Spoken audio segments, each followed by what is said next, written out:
જૂનાગઢના કેશોદ ગ્રામ્ય પંથકમાં અનરાધાર વરસાદ, ભારે વરસાદને કારણે રસ્તાઓ પર પાણી ફરી વળ્યું છે। ખીરસરાથી સુત્રેજ ગામ જતા રસ્તા પર પાણી ફરી વળ્યા છે। ગ્રામજનો જીવના જોખમ પર પસાર કરી રહ્યા છે। આ રસ્તો સુત્રેજના ગ્રામજનોએ પુલ તાત્કાલિક બનાવવાની માંગ કરી છે। જૂનાગઢમાં મુશળધાર વરસાદ વરસી રહ્યો છે। અનરાધાર વરસાદ કેશોદમાં ભારે વરસાદને કારણે જનજીવન અસ્તવ્યસ્ત। ખીરસરાથી સુત્રેજ ગામ જતા રસ્તા પર પાણી ફરી વળ્યા। ગ્રામજનો જીવના જોખમ પર આ રસ્તો પસાર કરી રહ્યા છે।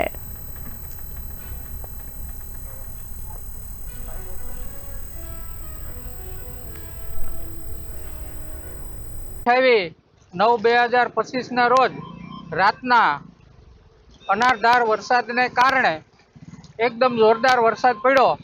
એને કારણે કેશોદથી ખીરસરા જતા રોડ ઉપર પાણી ભરાતા અમારા ગામના કોઈ પણ વ્યક્તિ બીમાર પડે કે કંઈ પણ કામ હોય તો અહીંથી ખીરસરા પણ જઈ શકાય તેવું નથી।